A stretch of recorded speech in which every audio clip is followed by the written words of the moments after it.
नमस्कार दोस्तों, स्वागत है आपका बालाजी एस हिंदी क्लास में। तो दोस्तों, इस क्लास में हम भूगोल के क्वेश्चनों को देखेंगे जो बीपीएससी टीआरई 1, 2 और 3 में आ चुके हैं। ये 5 ऑप्शन के साथ आपको क्वेश्चंस मिलेंगे और सारे क्वेश्चंस आपके SCERT और NCERT बेस्ड मिलेंगे। आप देखेंगे किस प्रकार से क्वेश्चन बीपीएससी टीआरई में पूछे जाते हैं और ये 5 ऑप्शन के साथ आपको मिलेंगे। सारे क्वेश्चन बहुत ही इंपॉर्टेंट हैं और बीपीएससी में आए हुए हैं और इन सारे क्वेश्चनों का मैं एनालिसिस करूंगा और उससे संबंधित बहुत सारे फैक्ट मैं बताऊंगा। तो चलिए प्रारंभ करते हैं अपने क्लास को। इसके पहले भूगोल का 3 पार्ट दे चुका हूं, चौथा पार्ट है। अगर आप लोग ना देखे हो तो प्लेलिस्ट में जाकर के देख सकते हैं। तो चलिए प्रारंभ करते हैं। पहला क्वेश्चन है, भीमा बांध वन्य जीव अभ्यारण्य बिहार के किस जिले में स्थित है? देखिए, ये बिहार ज्योग्राफी से पूछा गया क्वेश्चन है जो कि टीआरई में पूछा जा चुका है। दोस्तों, बात की जा रही है कि भीमा बांध वन्य जीव अभ्यारण्य बिहार के किस जिले में है? तो बताइए, गया में है या सुपौल में है या मुंगेर में है या उपयुक्त में से एक से अधिक, उपयुक्त में से कोई नहीं? देखिए 5 ऑप्शन के साथ। तो आपका भीमा बांध की बात की जा रही है तो ये आपका कहाँ पड़ता है? मुंगेर में पड़ता है। कहाँ पड़ता है? मुंगेर में पड़ता है। तो ऑप्शन नंबर सी दोस्तों आपका सही हो जाएगा। अब देखिए, इसकी स्थापना कब हुई थी मुंगेर की? तो 1976 ईस्वी में हुई थी और यह अभ्यारण्य 681.99 वर्ग किलोमीटर क्षेत्र में फैला हुआ है। कौन? मुंगेर। यहाँ पर तेंदुआ, भालू, सांभर, जंगली सुअर, भेड़िया, बंदर, लंगूर, नीलगाय, मगरमच्छ, मोर इत्यादि दोस्तों यहाँ पाए जाते हैं और मनोरम पहाड़ियों और प्राकृतिक वादियों व घने जंगलों से घिरे भीम बांध में गर्म जल के स्रोत भी मिलते हैं। जाड़े के दिनों में यह एक बेहतरीन पिकनिक स्पॉट के रूप में है। कौन? यही। बिहार में स्थित प्रमुख वन्य जीव कौन कौन से हैं? देख लीजिए। अगर भीमा बांध के बारे में पूछा तो गया है तो हो सकता है अगले में किसी और के बारे में बिहार से पूछ लिया जाए। तो देखिए, ये भी आपके बहुत सारे हैं राष्ट्रीय उद्यान और वन्य जीव अभ्यारण्य। देखिए, अगला है आपका वाल्मीकि राष्ट्रीय उद्यान। कहाँ पड़ता है दोस्तों? तो ये आपका पड़ता है चंपारण जिले में, बिहार के चंपारण जिले में। और बरेला झील सलीम अली जुब्बा साहनी पक्षी वन्य जीव अभ्यारण्य कहाँ पड़ता है? तो दोस्तों ये पड़ता है आपका वैशाली में। अगला है कैमूर वन्य जीव अभ्यारण्य। कहाँ पड़ता है दोस्तों? तो ये आपका पड़ता है कैमूर में पड़ता है, कैमूर वन्य जीव अभ्यारण्य। अगला है विक्रमशिला गांगेय डॉल्फिन अभ्यारण्य। कहाँ पड़ता है? ये दोस्तों भागलपुर में पड़ता है। और गौतम बुद्ध वन्य जीव अभ्यारण्य गया में पड़ता है। और नकटी डैम पक्षी अभ्यारण्य दोस्तों कहाँ पड़ता है? ये जमुई में पड़ता है। देखिए दोस्तों, एक क्वेश्चन से कम आपको 10 से ज़्यादा क्वेश्चन मैं आपको बता रहा हूँ।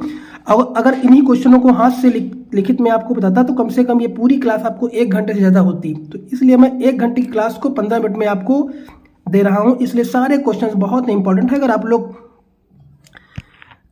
नहीं लिख सकते हैं तो 1 से 2 बार वीडियो को जरूर देखना। और सारे क्वेश्चन बहुत ही इंपॉर्टेंट है। SCERT और NCERT वे सारे क्वेश्चन आपको मिलने वाले हैं जो हूबहू आपको एग्जाम में मिलने वाले हैं। चलिए अगला क्वेश्चन है, राजस्थान का कौन सा जिला मुख्यतः अभ्यारण्य उत्पादन के लिए अभ्रक उत्पादन के लिए जाना जाता है? भरतपुर, अजमेर, खेतड़ी, उपयुक्त में से एक से अधिक या उपयुक्त में से कोई नहीं? गेस करिए दोस्तों, चूंकि ये टीआरई में आ चुका है और सारे आए हुए क्वेश्चनों का एनालिसिस मैं करवा रहा हूं। तो दोस्तों ये आपका हो जाएगा। अब जो राजस्थान का जो जिला है अभ्रक उत्पादन के लिए अजमेर है। अजमेर में दोस्तों अभ्रक का उत्पादन किया जाता है। तो ऑप्शन नंबर बी दोस्तों सही हो जाएगा। अब देखते हैं, राजस्थान में भीलवाड़ा, सीकर, डूरंगपुर, टोंक, अजमेर और उदयपुर आदि प्रमुख जो है ये स्थान जो अभ्रक उत्पादन के लिए जाने जाते हैं।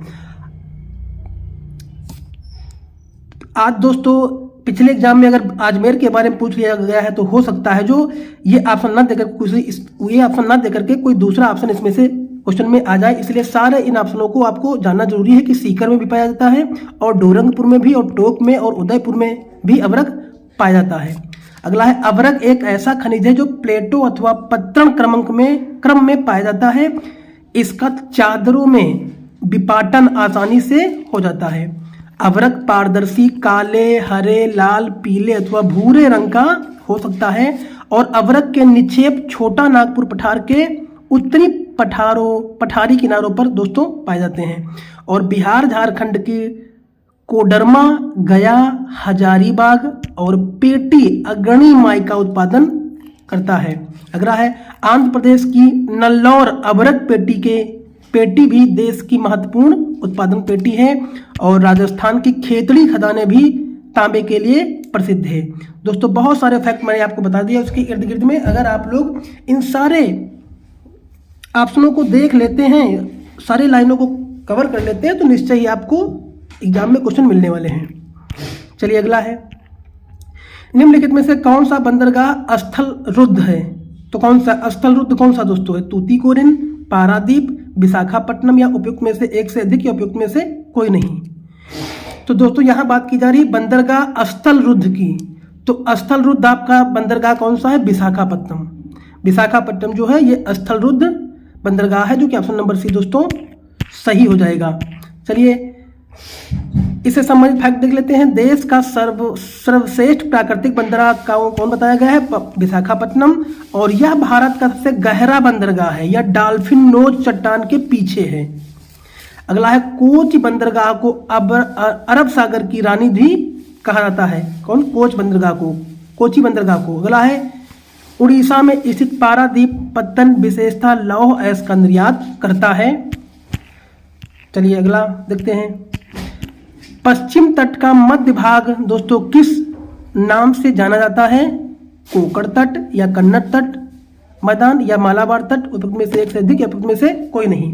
तो दोस्तों ये पश्चिम तट की बात की जा रही है, तो पश्चिम तट के मध्य भाग को दोस्तों कन्नड़ तट बोलते हैं। कन्नड़ तट बोलते हैं, जो कि ऑप्शन नंबर बी दोस्तों सही हो जाएगा।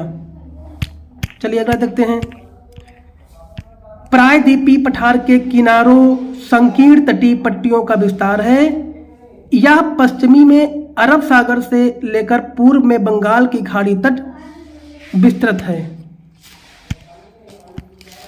अगला है पश्चिमी तट पश्चिमी घाट तथा अरब सागर के बीच स्थित एक संकीर्ण मैदान है।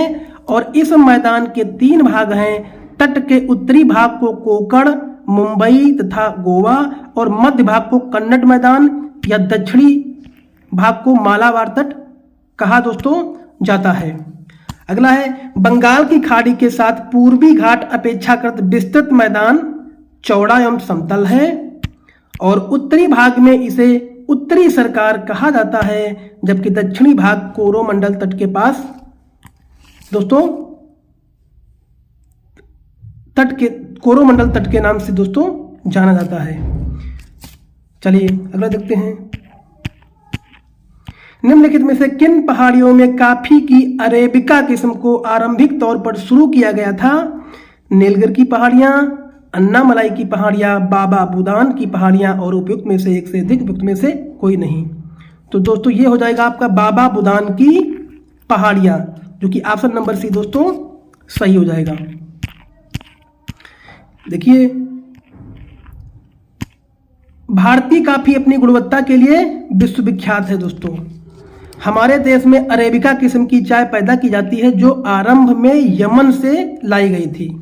कहां से? यमन से। इस किस्म की कॉफी की विश्व भर में अधिक मांग है। इसकी कृषि की शुरुआत बाबा बुदन पहाड़ियों से हुई थी।